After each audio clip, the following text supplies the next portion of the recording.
चलिए बेटा, chapter 4 chemical bonding में आज का टॉपिक है कोऑर्डिनेट बॉन्ड और डेटिव बॉन्ड। इसके पहले वाला एक बार जल्दी से मैं आपको बता दूं, इसके पहले एक क्लास हुई है हमारी, उसमें हमने दो तरह के बॉन्ड सीखे जो आपने 10th में पढ़ रखे हैं। दो तरह के केमिकल बॉन्ड होते हैं, कौन कौन से होते हैं? आयोनिक बॉन्ड और कोवैलेंट बॉन्ड। आयोनिक और कोवैलेंट। आयोनिक में क्या होता था, जैसे सोडियम क्लोराइड का एग्जांपल दिया था, ये अपना एक इलेक्ट्रॉन इसको दे देता था ना, इसके पास 7 होते थे, एक ले लेता था तो 8 हो जाते थे, तो इस पे प्लस चार्ज आता था, इस पे माइनस, इसकी वजह से इनमें एक बॉन्ड बन जाता था। कोवैलेंट में क्या होता है, जैसे हाइड्रोजन का एग्जांपल दिया था, उसमें एक एक इलेक्ट्रॉन दोनों अपने अपने शेयर कर लेते हैं ना, तो हाइड्रोजन में एक बॉन्ड बनता है। एक बॉन्ड जो बनता है वो शेयरिंग से बनता है ना, तो एक बॉन्ड में कितने इलेक्ट्रॉन चाहिए होते हैं? 2। एक इसका होता है, एक उसका होता है, ऐसा ही होता है ना कोवैलेंट बॉन्ड। एक मैं दूंगा, एक आप दोगे, दोनों शेयर कर लेंगे, दोनों के दो दो पूरे हो जाएंगे।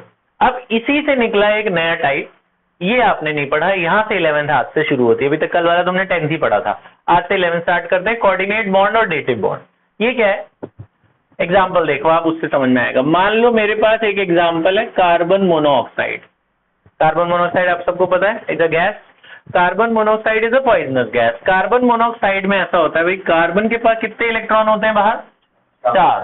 कार्बन का 6 होता है ना टोटल एटॉमिक नंबर 2,4। कितने इलेक्ट्रॉन होते हैं? 4। तो 4 बना देता हूं मैं। ऑक्सीजन के बाहर कितने होते हैं? 6। याद है? 1 2 3 4 5 6। ठीक है। अब टेक्निकली देखा जाए तो ऑक्सीजन का एटॉमिक नंबर 8, 2,6। इसको कितने चाहिए? 2। 8 पूरा करने के लिए कितने चाहिए? 2। तो अगर ये 2 इससे शेयर कर ले तो ऑक्सीजन के तो 8 पूरे हो गए कि नहीं हो गए? 1 2 3 4 5 6 7 8 ऑक्सीजन के 8 पूरे।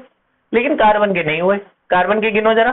1 2 3 4 5 6, कार्बन के तो 6 ही है, जबकि इनको कितने इलेक्ट्रॉन पूरे करने होते हैं? 8। ऑक्टेट कंप्लीट करना होता है, कार्बन का तो पूरा ही नहीं हुआ। अब यहां पे बारी आती है एक नए कंसेप्ट की, उसे कहते हैं कोऑर्डिनेट या डेटिव बॉन्ड। होता क्या है कि भैया इसके पूरे हो गए हैं, तो ये क्या करेगा? इसकी मदद करेगा। ऑक्सीजन क्या करेगा? कार्बन की मदद करेगा कि ऑक्सीजन के तो पूरे हैं, ऑक्सीजन की जरूरत नहीं है, लेकिन ये बॉन्ड ही नहीं बनेगा, ये कंपाउंड ही नहीं बनेगा जब तक दूसरे के 8 पूरे ना हो। तो ये ऑक्सीजन क्या करेगा? इस कार्बन की हेल्प करेगा। हेल्प कैसे करेगा?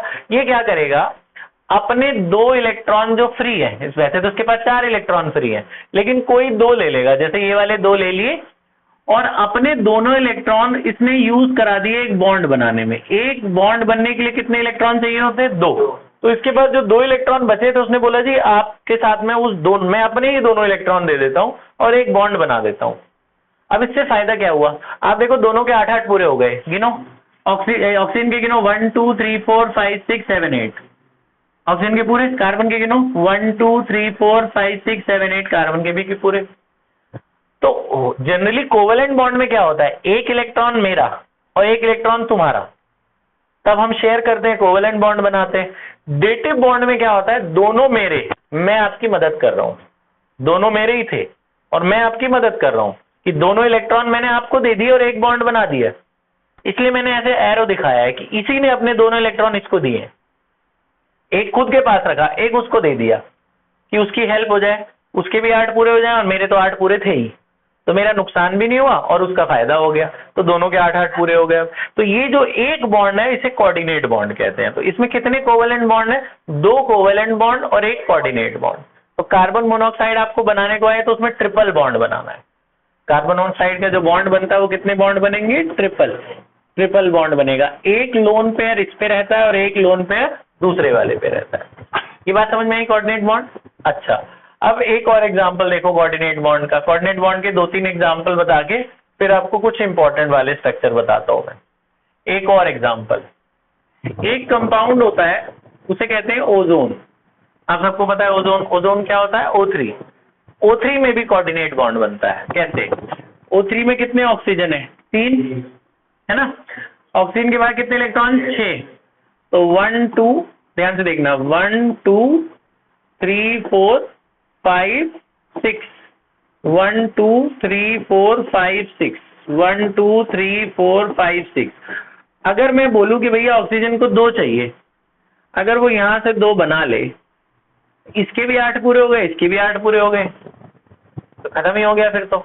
लेकिन देखो इसके भी 8 होने गए पूरे, 1 2 3 4 5 6 7 8, इसके 1 2 3 4 5 6, 1 2 3 4 5 6 7 8 इसके भी हो गए, दोनों के 8 8 पूरे हो गए, इसकी जरूरत ही नहीं है। तो ये तो बच जाएगा, जबकि ओजोन में तो कितने एटम होने चाहिए, 3, है ना। अब इसके हो गए 8 पूरे और इसके हुए नहीं, इसके नहीं हुए ना, तो फिर क्या होगा। अभी मैं इसको ऐसे बना रहा हूं, ध्यान से देखना। अगर ये अपने दोनों इससे शेयर कर ले, इसके तो ज्यादा हो जाएंगे। अगर ये अपने दोनों इससे शेयर कर ले तो इसके तो ज्यादा हो जाएंगे। तो ये क्या करेगा, इसकी मदद करेगा कि भैया इसके भी 8 पूरे हो जाए। वही करेगा जो यहां हुआ। ये जो फ्री वाले इलेक्ट्रॉन बचे हैं, कितने इलेक्ट्रॉन बचे हैं यहाँ, 2, ये दोनों दे देगा जी तुम्हें, ये दोनों एक बॉन्ड बनाने में दे देगा।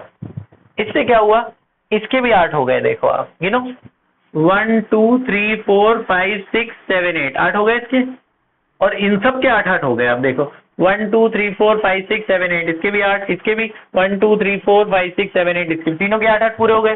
तो इसने क्या किया, इसकी मदद करी। जो फ्री वाले इलेक्ट्रॉन बचे थे उसने उसको दे दिया, ये दोनों इलेक्ट्रॉन अपने ही इसको दे दिए बॉन्ड बनाने में। तो एक कोऑर्डिनेट बॉन्ड इसमें भी बन गया, समझे, कोऑर्डिनेट बॉन्ड, एक डेटिव बॉन्ड इसमें भी बन गया। अब आ जाते हैं एक थोड़े से बड़े कंपाउंड में। अब ये देखो, ये आयंस के कोऑर्डिनेट, आयंस के कोवेलेंट बॉन्ड कैसे बनाते हैं, इसे कहते हैं कार्बोनेट। पढ़ा है ना आपने, 9th में सिखाया जाता। CO3 2- को क्या कहते हैं, कार्बोनेट आयन। तो दिस इज कार्बोनेट आयन। आपसे बोलेंगे कार्बोनेट आयन बना के दिखाओ। तो अब आयन कैसे बनाते हैं, प्लस माइनस वाले कैसे बनाते हैं। कार्बोनेट में एक कार्बन है, कितने ऑक्सीजन है, 3 ऑक्सीजन ऐसे बना देना, ना दिया, ठीक है। अच्छा, अब कार्बन के बाहर, अब आप ये जो प्लस माइनस है इसको भी काउंट करना। कार्बन के बाहर कितने इलेक्ट्रॉन होते हैं, 4। कार्बन 4 बॉन्ड से ज्यादा नहीं बना सकता ना। कार्बन टोटल कितने बॉन्ड बना सकता है, 4। अब अगर मुझे 4 बॉन्ड बनाने हैं कार्बन के, तो क्या क्या हो सकता है। ऐसा तो नहीं कर सकता ना मैं 2 इसके साथ बना लूं, 2 इसके साथ बना लूं, तो 4 खत्म हो गए, इसके लिए तो बनेगा ही नहीं। मुझे 4 बांटने हैं इन तीनों में, कैसे बांटू, एक जगह डबल बना देता हूं, बाकी 2 जगह सिंगल बना देता हूं, बट गए 8, 4 बॉन्ड बन गए ना कार्बन के, है ना। अब हर उसके ऐसे ही बनाना, कार्बन के को भी बनाने 4 बॉन्ड दिखाना आप, ठीक है। इसमें हर उसके जितने कम है उतने आप डॉट लगा दो। जैसे इसमें कितने कम है 8 पूरा करने, एक बॉन्ड बनने के लिए कितने इलेक्ट्रॉन चाहिए होते हैं, 2। तो देखो 1 2 3 4, कितने बच गए, 5 6 7 8, जितने बच गए उतने डॉट लगा दो।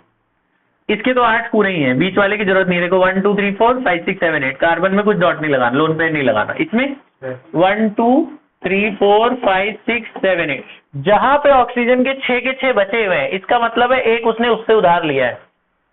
अगर मैंने इससे 6 के 6 यूज ही नहीं किया, ऑक्सीजन के बाहर कितने होते हैं, 6, मतलब मैंने अपने इलेक्ट्रॉन इस्तेमाल ही नहीं किए। जब मैंने इस्तेमाल ही नहीं किया, इसका मतलब मैंने दूसरे की मदद ली है। इसने इस्तेमाल नहीं किया ना अपनी, इसका मतलब है ये कौन सा बॉन्ड है, कोऑर्डिनेट बॉन्ड। उसने अपना हेल्प किया है इसका, है। इधर 1 2 3 4 5 6, तो यानी ये कौन सा बॉन्ड है, कोऑर्डिनेट बॉन्ड। ये 2 इलेक्ट्रॉन एक्स्ट्रा कहां से आ गए, वो जो 2 माइनस वाले हैं ना, वो वाले एक्स्ट्रा आ गए 2 इलेक्ट्रॉन। कार्बन के बाहर तो 4 ही इलेक्ट्रॉन होते हैं ना, देखा जाए तो देखो 1 2 3 4, 4 इलेक्ट्रॉन खत्म। कार्बन मदद कैसे कर पाएगा, कार्बन के पास तो 4 ही है। ये 2 भी तो दिए हैं, ये 2 कहां से आ गए, वो जो 2 माइनस वाले हैं, वो जो 2 इलेक्ट्रॉन है, एक माइनस इसने, एक मतलब एक इसने गेन किया, एक इसने गेन किया। तो इसमें आपने ऐसे बना के फिर ऐसे बाहर ऐसे 2 माइनस दिखाना है, स्ट्रक्चर बना के वो जो माइनस प्लस है इस तरह से बाहर दिखाना है, ठीक है। एक और देखो, अब यहां से मैं आपको बताता हूं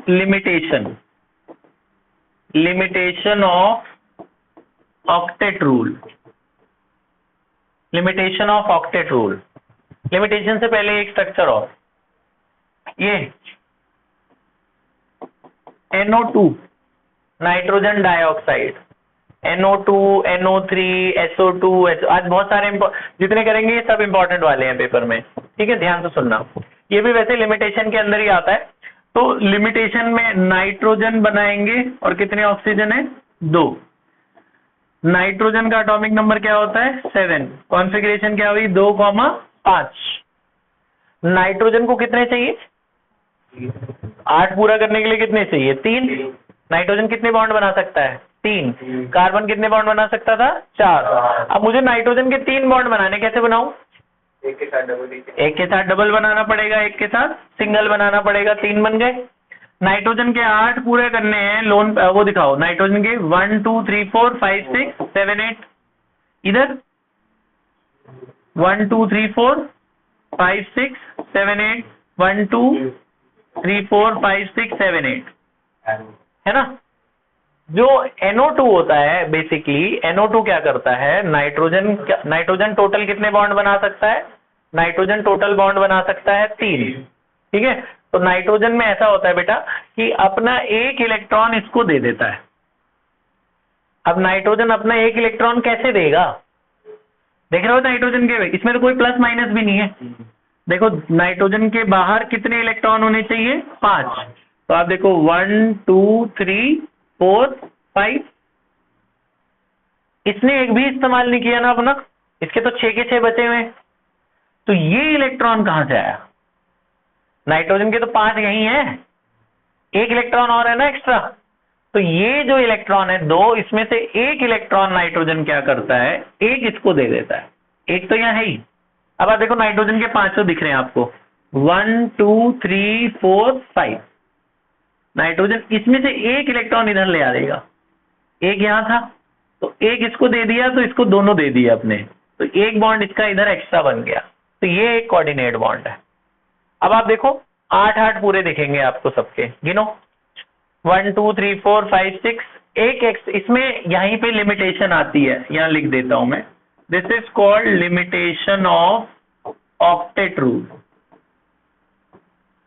अब आप देखो नाइट्रोजन के 7 ही है, गिनना जरा नाइट्रोजन के कितने हैं? नाइट्रोजन के 1 2 3 4 5 6 और 7। इन दोनों के 8 पूरे, इसने इसकी मदद करी लेकिन इसके खुद के ही पूरे नहीं हुए। लेकिन ये कंपाउंड एग्जिस्ट करता है नेचर में, इसे कहते हैं लिमिटेशन। लिमिटेशन का मतलब है कि जरूरी नहीं है कि सबके 8 पूरे हों, कभी कभी कम भी हो जाता है और कभी कभी ज्यादा भी हो जाता है। जैसे ये कम वाला है तो, लेकिन अब 8 मुझे पूरे करने तो कैसे करूं? ये मॉलिक्यूल एग्जिस्ट करता है नेचर में, नाइट्रोजन डाइऑक्साइड गैस एग्जिस्ट करती है, पता है आपको। तो ये क्या करता है? अपने 8 पूरे करने के लिए नाइट्रोजन क्या करता है? अपने पड़ोसी वाले NO2 के पास जाएगा, एक और नेबरिंग NO2 होगा उसके पास जाएगा, उसके पास भी यहाँ एक इलेक्ट्रॉन होगा। मतलब आप 2 अलग अलग स्ट्रक्चर बनाना, एक तो ऐसा बना लेना, एक और जो मैं बना रहा हूं वो बनाना। अब ये क्या करता है NO2? अपने पड़ोसी वाले, अपने नेबरिंग NO2 के पास, अगल बगल बहुत सारे NO2 होंगे, क्या करेगा? उसके पास जाएगा, कहेगा जी मेरे 8 पूरे नहीं है, तुम्हारे भी 8 पूरे नहीं है, दोनों नाइट्रोजन के पूरे नहीं है, तो क्यों ना हम दोनों शेयर कर लें। हम दोनों शेयर कर लें तो क्या हुआ? इसके देखो 8 पूरे हो गए। अब 1 2 3 4 5 6 7 8, इसके भी 8 पूरे हो गए। 1 2 3 4 5 6 7 8, दोनों के 8 पूरे हो गए। तो this molecule is named as N2O4। कितने नाइट्रोजन है? 2। ऑक्सीजन कितने हैं? 4। तो नाइट्रोजन डाइऑक्साइड ऐसा एग्जिस्ट भी करता है और 2 नाइट्रोजन डाइऑक्साइड कंबाइन होकर ऐसे भी एग्जिस्ट करते हैं। किस फॉर्म में एग्जिस्ट करते हैं? N2O4 के फॉर्म में। क्यों करते हैं? To complete their octet, octet को कंप्लीट करने के लिए। So this is called limitation of octet rule. Octet rule की 3 लिमिटेशन है, ये वाली पहली है, 2 और है वो भी बताता हूं, आप तीनों लिख लेना। दूसरी लिमिटेशन देखो आप, लिमिटेशन ऑफ ऑक्टेट रूल। एक होता है उसे कहते हैं एक्सपेंडेड ऑक्टेट। मतलब एक्सपेंडेड ऑक्टेट का मतलब हो गया 8 से ज्यादा भी हो सकता है। ये तो वाला 8 से कम था ना एक में, वो इनकम्प्लीट ऑक्टेट कहते हैं उसे। पिछले वाले को क्या कहते हैं? इसको कहते हैं, ये पहला लिमिटेशन है, इसको पहला लिख लेना, ऐसे लिखना। लिमिटेशन का पहला पॉइंट ये है, लिमिटेशन का पहला पॉइंट है incomplete octet. Incomplete octet with odd number of electron. कभी ना इलेक्ट्रॉन अकेला नहीं बचता, हमेशा डबल डबल बचते हैं, जहां बचते हैं पेयर में बचते हैं। ये एक इकलौता ऐसा एग्जांपल है जिसमें इलेक्ट्रॉन अकेला बच रहा है, ऑड। सिंगल इलेक्ट्रॉन कभी बचता नहीं है, हमेशा लोन पेयर में बचता है, इसलिए लोन पेयर कहते हैं। हमेशा डबल डबल बच रहे हैं ना, जहां भी बच रहे हैं क्या बच रहे हैं? देखो जहां भी बच रहे हैं पेयर में बच रहे हैं, ये एक ऐसा इकलौता एग्जाम्पल है जिसमें ऑड नंबर ऑफ इलेक्ट्रॉन बचता है। अगला देखो, एक्सपेंडेड ऑक्टेट का क्या मतलब है, ध्यान से सुनना। जैसे एक मॉलिक्यूल आपने सुना है PCl5, एक मॉलिक्यूल आपने सुना है SF6, इनके भी डॉट स्ट्रक्चर बनाने को आते हैं। PCl5, फॉस्फोरस का एटॉमिक नंबर क्या होता है 15, कॉन्फ़िगरेशन क्या हुआ 2 8 5, है ना। फॉस्फोरस के बाद कितने इलेक्ट्रॉन 5 डॉट बना रहा हूं, 1 2 3 4 5 बॉन्ड बना दिए मैंने, डॉट बना दिए। क्लोरीन का एटॉमिक नंबर क्या होता है 17, कॉन्फ़िगरेशन क्या हो गया, कितने इलेक्ट्रॉन है 7, क्लोरीन बना देता हूँ। कितने क्लोरीन चाहिए 5 क्लोरीन बना रहा हूं मैं, आ गए 5 हो गए, 1 2 3 4 5, कितने इलेक्ट्रॉन बनाऊं 7, 1 2 3 4 5 6 7, 1 2 3 4 5 6 7, 1 2 3 4 5 6 7,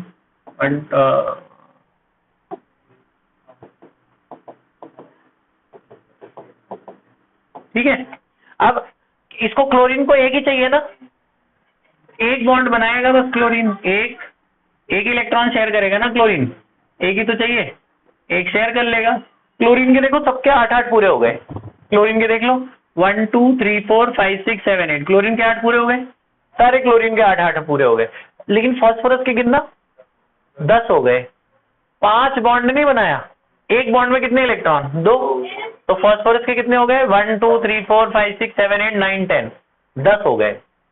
इसे कहते हैं एक्सपेंडेड ऑक्टेट, 8 से ज्यादा वाला भी बनाता है, लेकिन मॉलिक्यूल एग्जिस्ट करता है, ठीक है। सेंट्रल एटम के 8 से ज्यादा भी हो सकते हैं, बाकियों के 8 पूरे हैं, लेकिन सेंट्रल एटम के 8 से ज्यादा है, तो 8 से कम भी हो सकता है, 8 से ज्यादा भी हो सकता है। कुछ एक्सेप्शंस हैं जो तुम्हें याद रखनी है। SF6 देखो, तुम यहीं से देख लो, सल्फर का 16 होता है, जैसे फास्फोरस का 15 होता है, इसके बाहर 5 आया, सल्फर के बाहर कितने आएंगे 6, कितने क्लोरीन है 6, तो 6 क्लोरीन मतलब 6 बॉन्ड बनाता है सल्फर, तो 12 हो गए ना सीधे सीधा, 6 बॉन्ड हो गए तो कितने हो गए 12। इनके सबके 8 पूरे होते हैं, फ्लोरीन के 8 पूरे होंगे, फ्लोरीन के बाहर 7 होते हैं, तो 7 एक बॉन्ड बना लेगा फ्लोरीन भी, फ्लोरीन के 8 पूरे हैं, लेकिन सेंट्रल एटम के 8 से ज्यादा भी हो सकते हैं। फ्लोरीन सल्फर के 12 हैं, लेकिन फ्लोरीन के 8 ही है। आ रही बात समझ में, ठीक है। इसे कहते हैं एक्सपेंडेड ऑक्टेट, ठीक है। अच्छा, अब ये लिमिटेशंस आपको याद रखना है। इनकम्प्लीट ऑक्टेट में, इनकम्प्लीट ऑक्टेट के 2 एग्जांपल याद रखने हैं। एक तो वो NO2 वाला, उसमें क्या था, उसमें एक ऑड नंबर ऑफ इलेक्ट्रॉन भी अलग से याद रखना है। और एक ये BeCl2 बनाने को आता है पेपर में, बोलते BeCl2 बताओ, BeCl2 कैसे बनेगा, एक बेरिलियम और कितने क्लोरीन है 2, क्लोरीन के बाहर कितने होते हैं 7, क्लोरीन के बाहर 7, 1 2 3 4 5 6 7, 1 2 3 4 5 6 7। बेरिलियम का एटॉमिक नंबर क्या होता है, hydrogen helium lithium beryllium 4, configuration क्या हो गया 2,2, कितने इलेक्ट्रॉन है 2, तो 2 इलेक्ट्रॉन है, तो एक इसके साथ शेयर कर ले, एक इसके साथ शेयर कर ले, है ना। क्लोरीन के 8 पूरे हो गए ना, बोर्ड की तरफ 1 2 3 4 5 6 7 8, 1 2 3 4 5 6 7 8। लेकिन जरा बेरिलियम के गिनो कितने हैं, बेरिलियम कितने 4, होने कितने चाहिए 8, सेकंड सेल में तो 8 होने चाहिए ना, लेकिन बेरिलियम के कितने 4, कम है ना 8 से, तो इसे कहते हैं इनकम्प्लीट ऑक्टेट। लेकिन BeCl2 एग्जिस्ट करता है नेचर में, तो इनकम्प्लीट वाले भी एग्जिस्ट करते हैं, ज्यादा वाले भी एग्जिस्ट करते हैं, और एग्जैक्ट 8 वाले तो एग्जिस्ट करते ही हैं। बात समझ में आई। अब कुछ जो पेपर में भी आते, ये तो आते ही एग्जाम में, एक दो अलग से मैं करा रहा हूं आपको, आपकी बुक में भी है। एक है बेटा नाइट्रिक एसिड, एक है सल्फ्यूरिक एसिड, और एक है सल्फेट। ये सब पेपर में आते हैं, जरा देखो। और एक है SO2, जैसे NO2 था ऐसे SO2। ये 4 आखिरी 4 बता रहा हूं मैं आपको। देखो HNO3 कैसे बनाएंगे, HNO3 में सेंट्रल एटम है नाइट्रोजन, बीच में कौन आ रहा है? नाइट्रोजन। अच्छा, मैं HNO3 से पहले तुम्हें एक बात बताऊं, ये सब एसिड है, ये नाइट्रिक एसिड है, ये क्या है? Sulphuric acid. इनका एक तरीका बताता हूं मैं आपको। आप ना सेंट्रल पे क्या बना देना? नाइट्रोजन। सेंट्रल पे आप नाइट्रोजन बना देना। तो जैसे मैंने नाइट्रोजन बनाया, आप क्या करना, एक तरीका है, इससे याद हो जाएगा। H के साथ ना O के पेयरिंग करना। मतलब कितने H है? एक। H अकेला नहीं रहता, H O के साथ पेयर बना के रहता है। H और O मिलके क्या बन जाते हैं? OH। O और H मिलके क्या बन जाते हैं? OH। तो आप सबसे पहले OH बना लें। सबसे पहले क्या बना देना? OH। अब कितने ऑक्सीजन बच गए? 2 ऑक्सीजन बच गए। तो जितने ऑक्सीजन बच गए उनको अलग से लिख देना। ऑक्सीजन के बाहर कितने इलेक्ट्रॉन होते हैं? 6। ऑक्सीजन के बाहर 6 इलेक्ट्रॉन होते हैं। तो ऑक्सीजन में तो वो कर देना डबल बॉन्ड।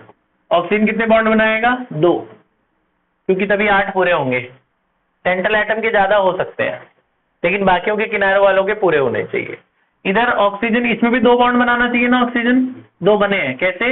एक O के साथ, एक इधर, और एक O और H के बीच में भी 2 बन गए ना। बाकी लोन पेयर इसमें भी बचेंगे 2-2।